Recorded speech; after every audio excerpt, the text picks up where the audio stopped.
What's up, everyone? It's Mr.StealUrGurl coming back at you with another Supreme Commander 2 cast. This time, it is a 2v2 on the iconic Fields of Isis. And this was sent in to my Gmail at StealSpeaks@gmail.com from a viewer. I am not going to say who it is because that might give away the winner. Because the winner almost always sends me the replay. But you know what? It's happened before that the loser sent it in because it was just that good. So anyhow, let's see who the players are. I believe this might act, it looks like from the shape of the buildings, it looked like it might be a Cyber Mirror match, but let's zoom in and find out for sure. We got the one, the only Nuclearpizza, who I think he won, he placed really, really high in the StealSpeaks Open, and it must be very intimidating to play a guy like this. He is spawning in as the Blue Cybran, dropping down 2 air factories straight out the gate after dropping down 2 mass extractors with his ACU. So let's see his teammate, Jarek. You don't see this guy around very often anymore, but here he is. He is one of the better players, as I recall. He is the Red Cybran, dropping down 2 research stations. Look at that cool little hologram right there. And he is rushing to the front. And that will be Team 1. Team 1 is Nuclearpizza and Jarek. And let's see who their opponents. It is Vertidiga spawning in as the Purple Cybran. And he went for 2 research stations right out the gate, and he's dropping down a land factory a little further back, and Team 1 is scouting, and those scouts are probably going to get shot down. Team 2 is scouting as well, and that's probably going to get shot down. But Vertidiga is probably, you know, I've seen this guy before. He goes by Bloodhound usually, so I'm going to call him Bloodhound to not confuse everybody. There's lots of people with several aliases, and his teammate, Ars, he won in the last match I cast, and he is doing a double air factory opener with the ACU going back and forth between the 2 air factories and 1 helping dedicated to that one. So air is popping out very, very quickly. That is awesome.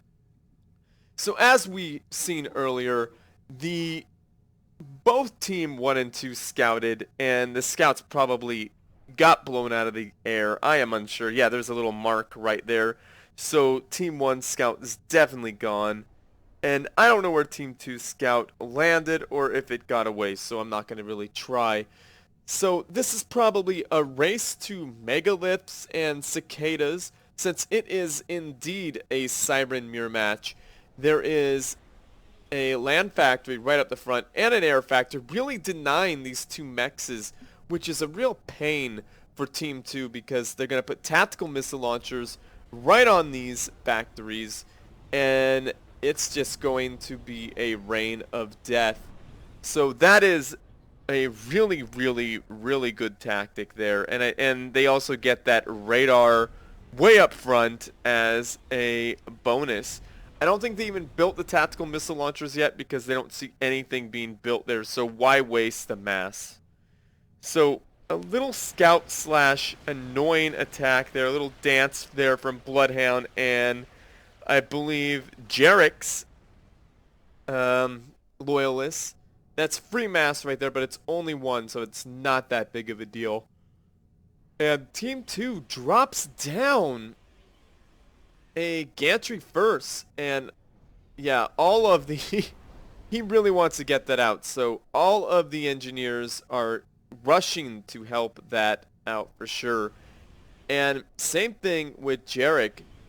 Jarek is dropping down a land gantry as well, so we got megaliths here for both sides. It appears that, oh, there's a little, that might have been kind of a waste, an AA tower, but it could be helpful just in case the enemy decides to fly over there. 3 research stations to only 2. I wonder how Vertidiga got there first.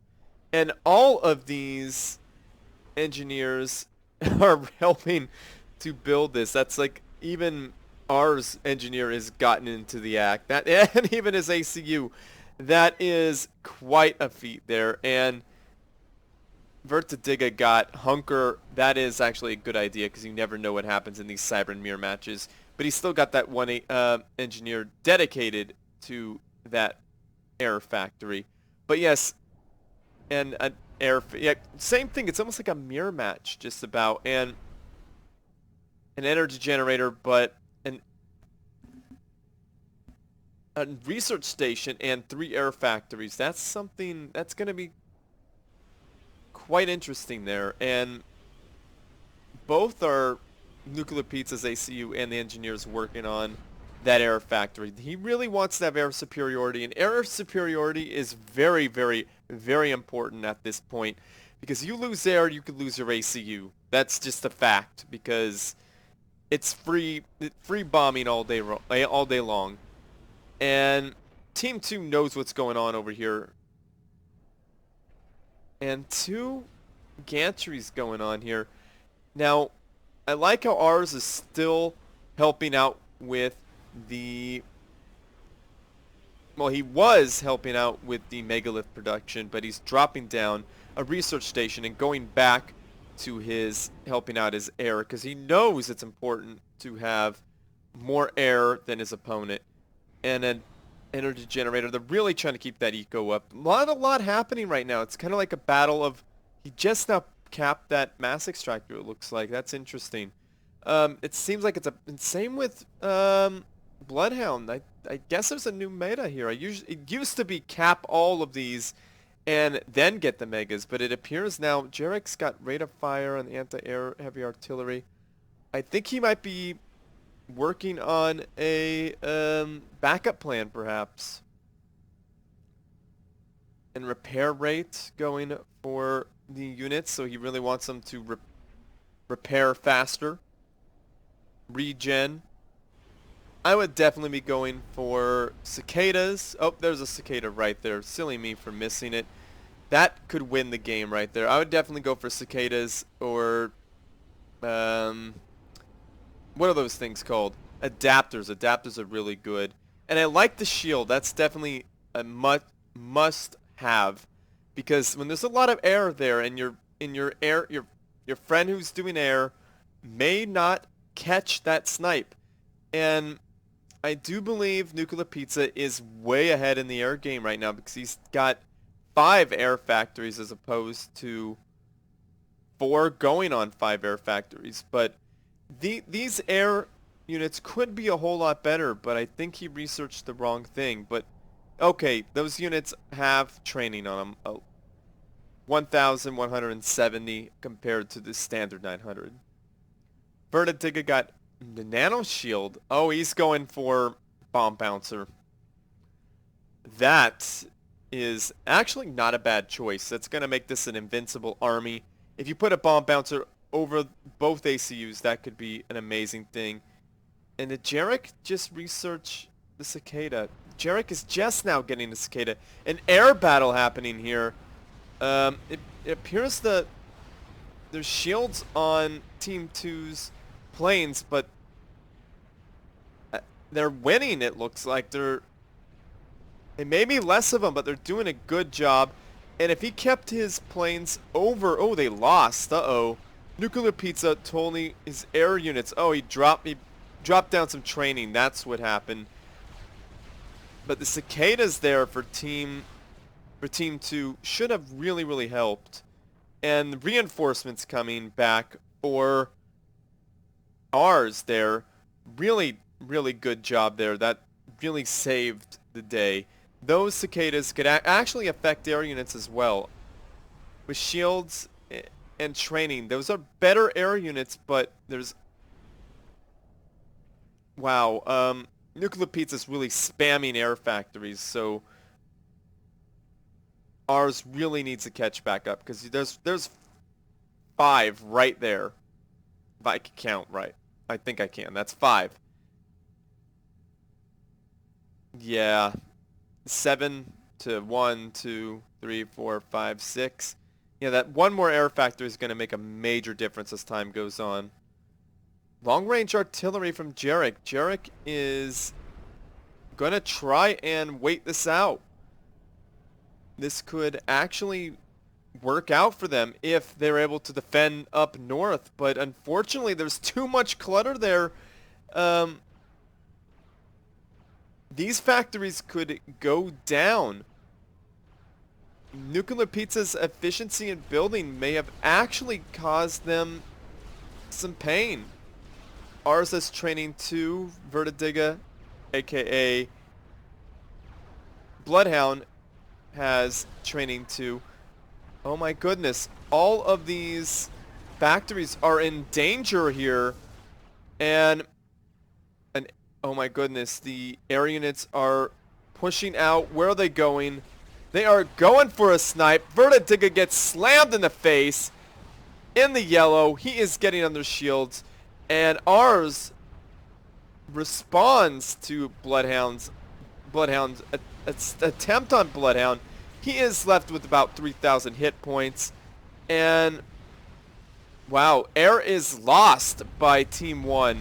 Team 1's attack totally backfired there, and I love how those artillery units are doing work on the main base there, but Nuclearpizza has to get the heck out of there. They could fight this off here. They could get a bomb bouncer themselves. They would be safe. But there are so many air units there, and the ACUs are close together. Oh no, and Jarek is going to get one past. Boom, down he goes. And Nuclearpizza is almost down to 75, beyond 75% of his health. And he is left with nothing, not even an air force. Jarek is gone down by a great snipe by ours. And a really, really nice move there by going north instead of south with those experimental units. That was a really, really smart thing to do because they noticed there's a lot of clutter in that base. Usually that is not a problem, but with a patch 1.26, clutter has become a major problem because the maps just weren't made for this amount of stuff because of how fast these metal extractors become veterans, and you could just spam out factories so fast, so the maps just aren't big enough to handle that, in my opinion. And that's what really happened, that they could not respond to going north. That bomb bouncer was just a nasty, intimidating unit. I would have left one right over my ACU. That's what a lot of people used to do back in the day, and Team 1 just could not respond fast enough because of all of the clutter right there. And if Team 2 did not break through this top area, they would have been definitely doomed because these artillery units would have just eventually eaten through the main base here. Unless a couple of bomb bouncers hung out right around here, the bomb bouncers could take quite a beating, but eventually there's enough of these artillery units, they would eat through them as well because they are not invincible, I could tell you that right now. So very well played there, Jarek and Nuclearpizza. You guys played very well, and it would have worked out for you in much differently had that clutter did not get in your way. But I understand why you wanted those air units, air factories there for the AA, potential AA, and to have things just close to the front. But well done there. You played against some excellent players, and you just had an unlucky break. But, you know, I'm not saying Team 2 didn't have some skill there, because they definitely did. Bloodhound, thank you very much for sending in this replay. There he is, kind of hanging out there, looking green again, because I think ours was a very good teammate and repaired his buddy. Very well played there, Bloodhound. Very nice move, recognizing that the North was going to be your key to victory and getting just the right unit combination. That's awesome. And I also would have liked to see adapters, but you might have been going there later on, but you definitely had to get hunkered down because you were straight up a prime target for that snipe. And you saw that coming. You had the shields and the hunker. Very well done there. And his teammate, R's, excellent air control. I liked how your air units had shields on them and how you were able to reinforce and protect Bloodhound against a snipe attempt. That was what made you guys a very, very successful team. The synergy was definitely there, guys. So thank you again for sending the replay, Bloodhound. Thank you guys for watching. All the players were awesome. I just want to say thank you again for playing, and both Team 1 and 2 did amazing. So thanks for watching. Thanks for sending in the replay, Bloodhound. And hit that like button, subscribe to my channel, and send this video to your friends, family, and foes because they need something fun to watch too.